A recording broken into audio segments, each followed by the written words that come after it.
Scared of what the villagers might think if he placed another reward on the mermaid's discovery because of his policy against living creatures underwater, King Ali didn't make it public. The king decided to keep the news of her disappearance confined within the palace walls. Days went by, but there was still no sign of the mermaid. The king grew increasingly worried and sad. Everyone noticed that something was wrong, but they couldn't place it.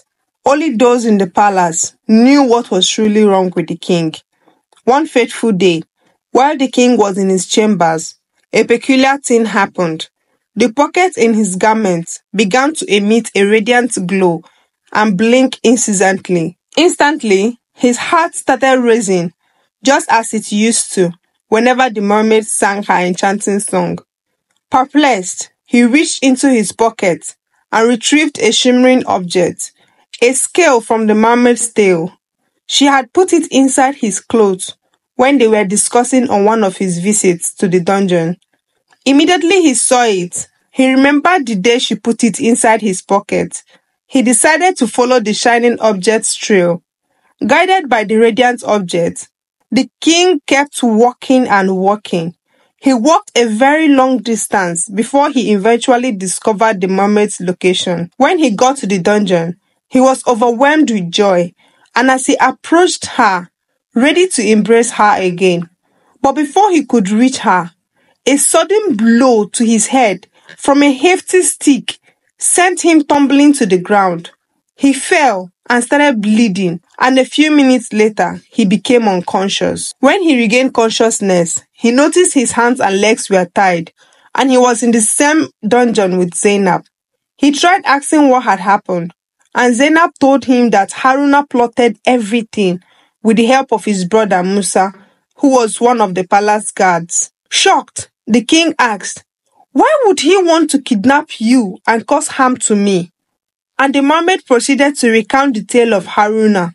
She explained, "His brother Musa discovered that you might have feelings for me, and he informed his brother. Since Haruna had sworn to prevent any other man from marrying me, which was why he brought me to you initially to kill me. However, when he realized that his plan was in jeopardy, he decided to kidnap me and take me to this place where he could see me." Zainab stopped and turned, looking straight into King Ali's eyes, and with the sweetest voice she asked, "Is it true? Do you love me?" The king was taken aback by this revelation, but managed to find his voice. "I believe I might be in love with you," he confessed. "Whenever I am in your presence, I feel an overwhelming sense of happiness. These past few days without you have been unbearable." Zainab turned and looked at him and said, "I have always been in love with you ever since that day." She then told the king how she would always come to the river's edge just to watch him, and how she had always dreamed that they would end up together someday. But because of his hate for water, she didn't come close to him. They started looking at each other passionately and were about to kiss when the palace guards brought Haruna and his brother Musa to the dungeon they were kept.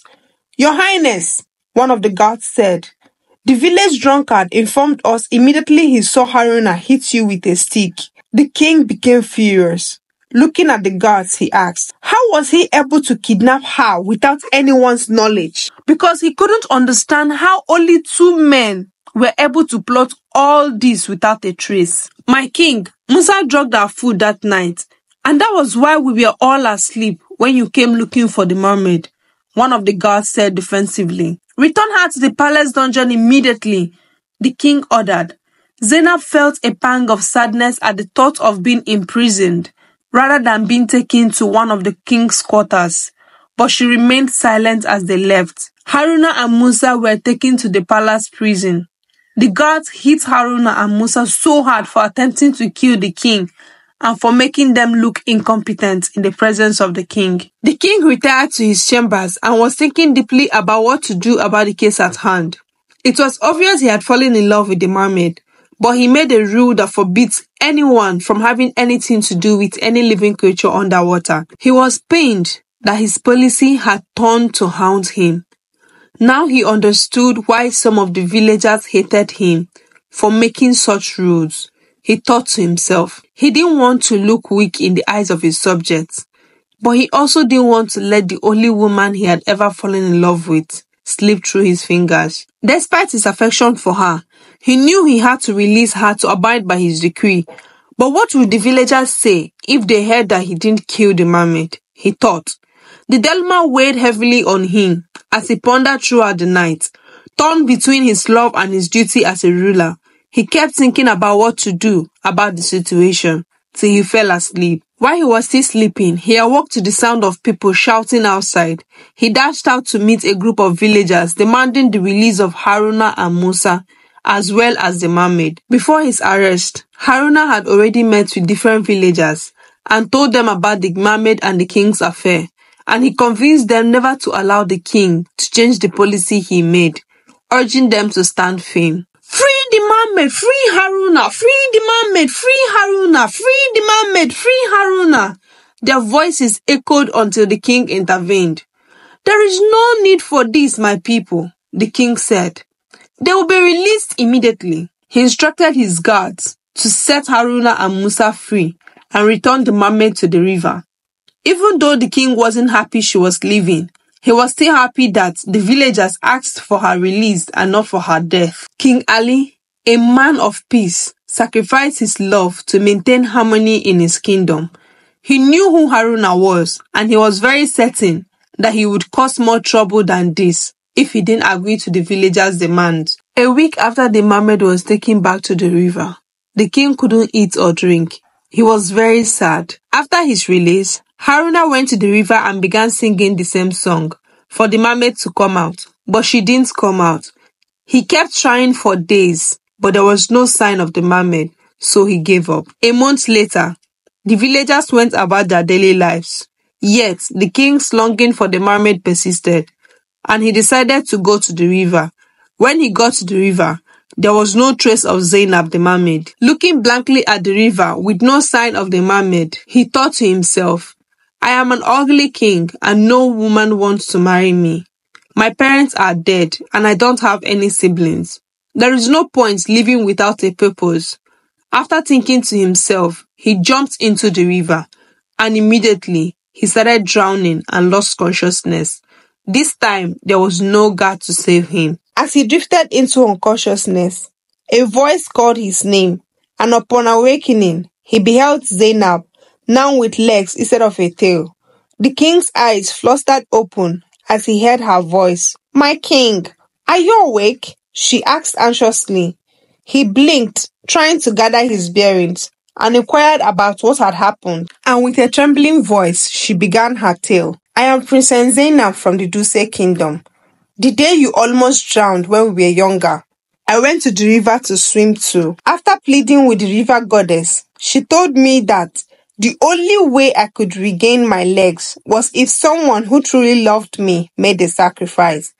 And that's exactly what she did, my king, she said, tears streaming down her face. Moved by her words, the king pulled her closer and placed a tender kiss on her lips. As she regained some strength, he took her hand and led her to the palace. Along the way, he noticed the curious gazes of the people they passed. At first, he thought it was because he was holding a woman and walking, but he noticed they were all looking directly at his face. Wondering why they were staring, he turned to Zainab and asked, Is there something on my face, beautiful one?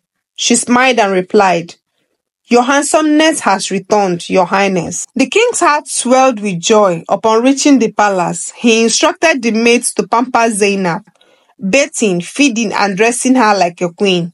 Once she was ready, he gathered a few servants and set off for her kingdom to meet her parents. When they arrived, Zainab's parents could hardly believe their eyes. The father hugged her tightly, and they were both shedding tears of joy. Zainab has always been a daddy's girl. When they settled down, they listened as Zainab recounted the events of the past years. Her parents were very happy and grateful to King Ali. After thanking King Ali, using his welcome speech, made his intentions of marrying Zainab known to her parents, and they accepted and gave him their blessings. He returned to his kingdom, leaving Zainab with her family to spend some time together. When he got to the palace, he saw different ladies dressed in different attires, some looking extremely beautiful. Even the chief's daughter, whom he had wanted to marry before, was also there waiting for him. They were all professing their love for him, but he just smiled. He knew the news of his extraordinary handsomeness had yet again been spread, but he wasn't going to fall into any of their traps. So he asked the guards to dismiss every single one of them. Even the chief's daughter? The guard asked. Yes, even the chief's daughter. King Ali replied, smiling, and said, even though I can marry more than one wife, but I don't want to. The only woman I want to marry is Zainab. A few weeks later, King Ali took some chiefs with him and went to Zainab's kingdom to perform the necessary marriage rites. The marriage was the talk of the town, and the celebration lasted for a whole week. When the marriage rite was completed, King Ali came back to his kingdom with Zainab as his wife, and they lived happily ever after. The end. The moral lesson of this story is, do not, because you are a leader, make policies because of your own personal reason. Always consider your subjects. And love is sacrifice. Always be willing to make sacrifices for the people you love. I would love to read what you learned as well in the comment section. Thank you all my lovelies for all your support towards my channel. Please consider subscribing. I hope you enjoyed this video. Please like, subscribe, comment and share. Thank you.